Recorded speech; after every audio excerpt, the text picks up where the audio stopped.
नमस्कार दोस्तों, आज की क्लास में हम लोग पढ़ने वाले हैं रेलवे स्पीडी जीके जीएस का जो प्रैक्टिस सेट चल रहा था उसका आज हम लोग सेट नंबर 33 को देखने वाले हैं।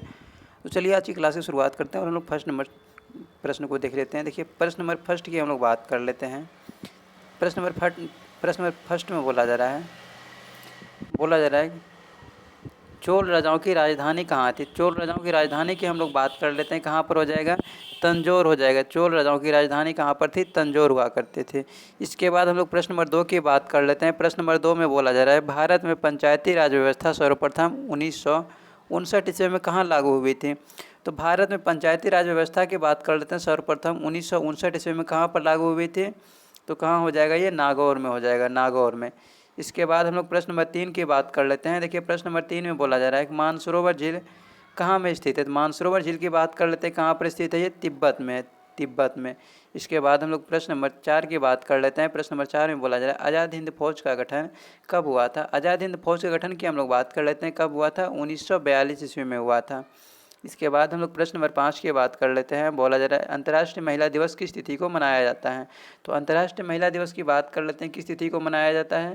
तो ये हो जाएगा 8 मार्च को मनाया जाता है। इसके बाद प्रश्न नंबर हम लोग 6 की बात कर लेते हैं। प्रश्न नंबर 6 में बोला जा रहा है जनगणना को संविधान के किस सूची में रखा गया है। तो जनगणना को संविधान के किस सूची में रखा गया है, जनगणना को संघ सूची में रखा गया है, मतलब इस पर केंद्र सरकार सिर्फ कानून बना सकती है। इसके बाद प्रश्न नंबर हम लोग 7 की बात कर लेते हैं। प्रश्न नंबर 7 में बोला जा रहा है राजस्थान की राजधानी कहाँ है। तो राजस्थान की राजधानी की हम लोग बात कर लेते हैं, क्या कहाँ पे हो जाएगा, जयपुर हो जाएगा। राजस्थान का राजधानी जयपुर हो जाएगा।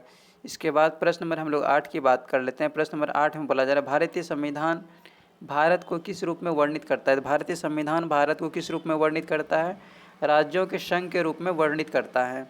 इसके बाद प्रश्न नंबर हम लोग 9 की बात कर लेते हैं। प्रश्न नंबर 9 में बोला जा रहा है राज्यसभा द्वारा लोकसभा को धन विधेयक कितने दिनों में लौटा दिए जाने चाहिए। बोला जा रहा है राज्यसभा द्वारा लोकसभा को धन विधेयक कितने दिनों में लौटा दिया जाना चाहिए, लौटा दिए जाने चाहिए। कितने दिनों में लौटाना चाहिए, ये 14 दिनों में लौटाना चाहिए। ठीक है। अब हम लोग प्रश्न नंबर 10 की बात कर लेते हैं। बोला जा रहा है शिक्षा को किस सूची में रखा गया है। तो शिक्षा की हम लोग बात कर लेते हैं, किस सूची में रखा गया है, समवर्ती सूची में रखा गया है। इसके बाद प्रश्न नंबर हम लोग 11 की बात कर लेते हैं। बोला जा रहा है राजस्थान के विधानसभा में सदस्यों की संख्या कितनी है। तो राजस्थान के विधानसभा में सदस्यों की संख्या की बात कर लेंगे, कितना हो जाएगा, 200 हो जाएगा। कितना हो जाएगा, 200 हो जाएगा। इसके बाद हम लोग प्रश्न नंबर 12 की बात कर लेते हैं। प्रश्न नंबर 12 में बोला जा रहा है मछलियों के यकृत तेल में किस विटामिन की प्रचुरता होती है। मछलियों के यकृत तेल में किस विटामिन की प्रचुरता होती है। तो किसका हो जाएगा, हम लोग बात कर लेते हैं, किसका हो जाएगा, विटामिन डी हो जाएगा। ठीक है। और विटामिन डी की हम लोग बात कर लेते हैं, ये सूर्य से भी हमें प्राप्त होता है, सूर्य की प्रकाश की किरणों से भी प्राप्त होता है। इसके बाद प्रश्न नंबर हम लोग 13 की बात कर लेते हैं। बोला जा रहा है थार मरुस्थल कहाँ स्थित है। तो थार मरुस्थल की हम लोग बात कर लेंगे, कहाँ पर स्थित है, राजस्थान में स्थित है। इसके बाद प्रश्न नंबर हम लोग 14 को देख लेते हैं। बोला जा रहा है राजस्थान के गांधी किसे कहा जाता है। राजस्थान का गांधी किसे कहा जाता है। ये हो जाएगा गोकुल भाई भट्ट को कहा जाता है, गोकुल भाई भट्ट को कहा जाता है, गोकुल भाई भट्ट। इसके बाद प्रश्न नंबर हम लोग 15 की बात कर लेते हैं। देखिए प्रश्न नंबर 15 की हम लोग बात कर लेते हैं। प्रश्न नंबर 15 में बोला जा रहा है, प्रश्न नंबर 15 में लाफिंग गैस किसे कहा जाता है। लाफिंग गैस की हम लोग बात कर लेते हैं, किसे कहा जाता है, तो नाइट्रस ऑक्साइड को कहा जाता है। लाफिंग गैस नाइट्रस ऑक्साइड को कहा जाता है। वहीं हम लोग प्रश्न नंबर 16 की बात कर लेते हैं। बोला जा रहा है तुलबुल परियोजना किस नदी पर स्थित है।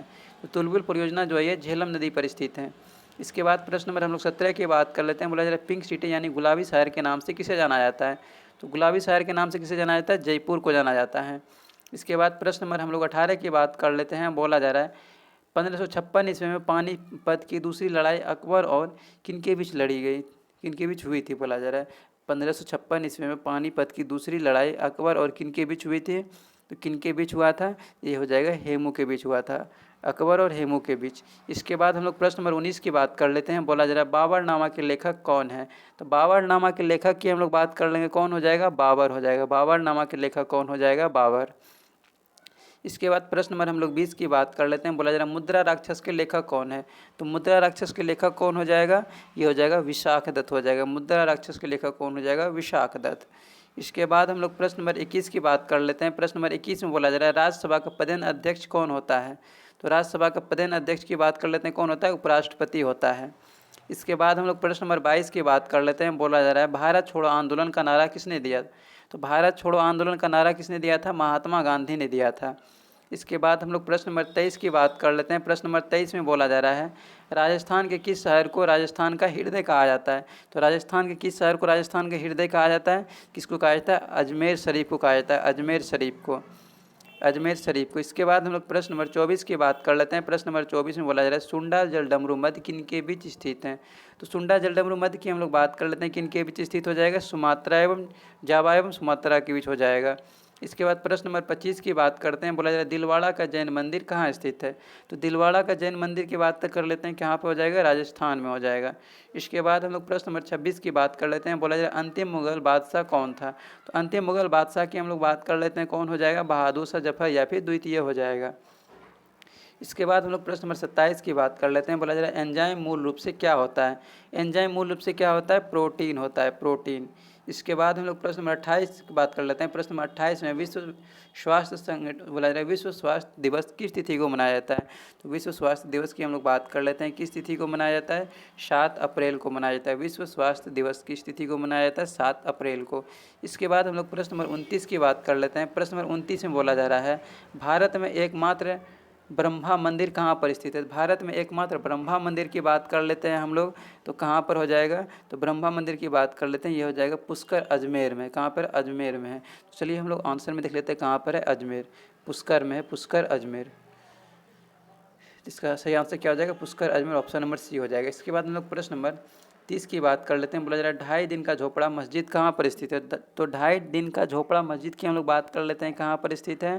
तो ये हो जाएगा अजमेर में हो जाएगा। इसके बाद हम लोग प्रश्न नंबर 31 की बात कर लेते हैं। बोला जा रहा है, विजयनगर के अवशेष किस नदी के तट पर स्थित है? तो विजयनगर के अवशेष की बात कर लेते हैं, किस नदी के तट पर स्थित हैं? इसका सही आंसर हो जाएगा तुंगभद्रा नदी के तट पर स्थित है। इसके बाद हम लोग प्रश्न नंबर 32 की बात कर लेते हैं। बोला जा रहा है, लिंगराज का मंदिर किस स्थान पर है? तो लिंगराज का मंदिर की बात कर लेते हैं हम लोग, किस स्थान पर है? ये भुवनेश्वर में स्थित है। इसके बाद हम लोग प्रश्न नंबर 33 की बात कर लेते हैं। बोला जा रहा है, पटाखा किस देश की मुद्रा है? तो पटाखा की बात कर लेते हैं, ये किस देश की मुद्रा हो जाएगा? ये पटाखा की बात कर लेते हैं, किस देश की मुद्रा हो जाएगा? ये हो जाएगा मकाऊ, मकाऊ की मुद्रा हो जाएगा।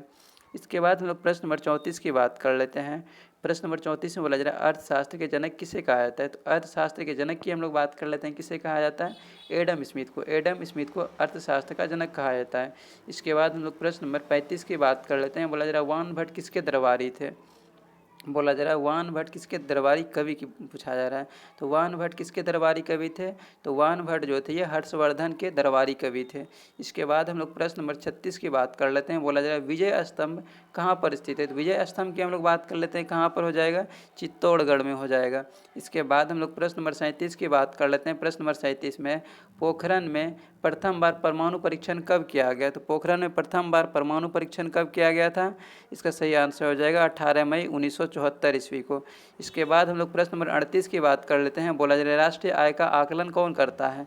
तो राष्ट्रीय आय का आकलन की बात कर लेते हैं, कौन करता है? केंद्रीय सांख्यिकीय संगठन करता है।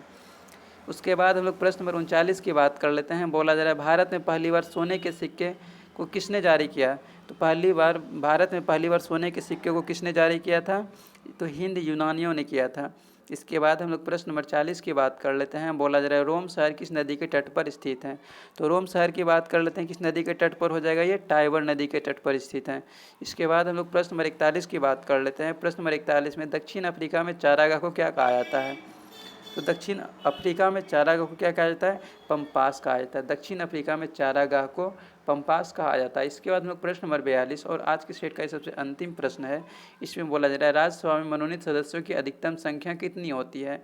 तो राज्यसभा में मनोनीत सदस्यों की अधिकतम संख्या कितनी होती है? 12 होती है। कितनी होती है? 12 होती है। तो आज का सेट ये समाप्त हुआ। हम लोग नेक्स्ट सेट को, हम लोग सेट नंबर 34 को नेक्स्ट क्लास में देख लेंगे। तो आज की क्लास को हम लोग यहीं पर विराम करते हैं।